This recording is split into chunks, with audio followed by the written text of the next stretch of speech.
Hello, welcome, and good morning. My name is Lauren Grimaldi, and I am the 7th grade science and health teacher at Thomas R. King Middle School, Environmental Studies Magnet Program. Yeah. King Middle School has rested on Fountain Avenue in the neighborhood of Silver Lake since 1926 and is in the LAUSD Local District 4. I want to start out by saying that I am honored to be here today and asked to speak on behalf of the teachers of Los Angeles. While I have only been in the classroom for a few years, I understand the implications of a profession that challenges us in mind, body, and spirit every single day. In my year and a half living and teaching in Los Angeles, I have come to understand education to be the social justice issue of the day. The achievement gap in this country and this city in particular highlights the unequal access to education for the men and women and the students of color. These young men and women represent over 100 languages other than English and come from an endless diversity of cultural backgrounds. It is imperative then that our teachers are trained to be cultural agents that are able to educate and develop students within this spectrum of race and culture. We as teachers need the skills to be able to design curriculum that matches our student body and their particular needs, not a catch-all service meant to accommodate a monoculture.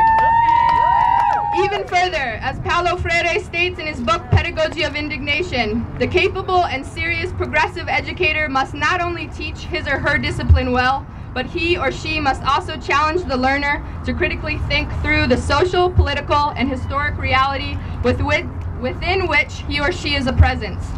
It is 2013 and the social, political, and historic reality of the day has resulted in the Black and Latino students of this city being systematically disadvantaged to the point that their trajectory into the future is one filled with less opportunity than those students from a white or Asian background.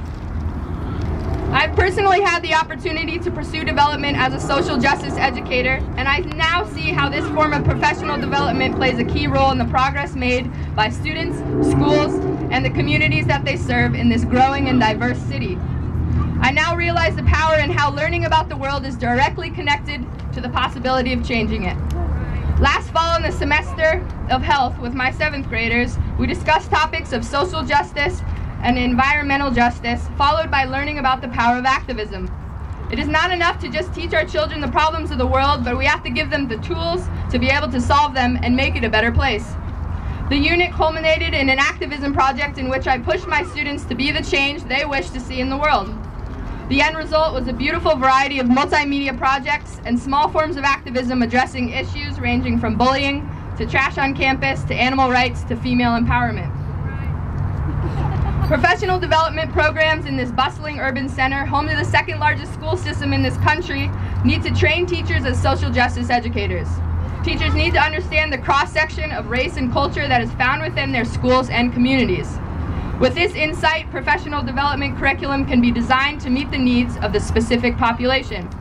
Within this new curriculum, teachers can employ learned skills in how to be culturally savvy and fantastically present in the lives and experiences of their students and their communities. I ask you then, candidates for school board and mayoral positions in this great city of Los Angeles, to take the time to develop in educators a social justice agenda and the ability for them to provide instruction for their unique and diverse population of students. I ask you to take the time to listen to us teachers, because we are those listening to the students and their families. Yesterday evening, I rolled into King Middle School on a bus with 60 exhausted students from a 3-day outdoor education trip to Catalina Island. It was good. I am also exhausted, however. We went snorkeling and kayaking, hiking and rock climbing. We learned about marine organisms and sustainable ways humans can interact with the ocean and shoreline. On Thursday night, I was pulled aside by 2 girls in tears. They weren't thinking about marine mammals or fisheries management. They had had their feelings hurt by classmates and were tired of being misunderstood and not accepted for who they were and who they wanted to be. I did the only thing I could have done in that moment in my life and theirs, and that was to sit and listen to what they had to say and share with me.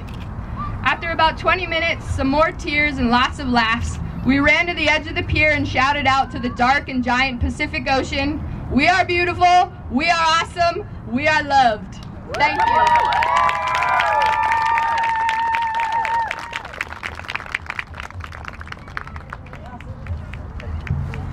Hello, my name is Kate Anderson,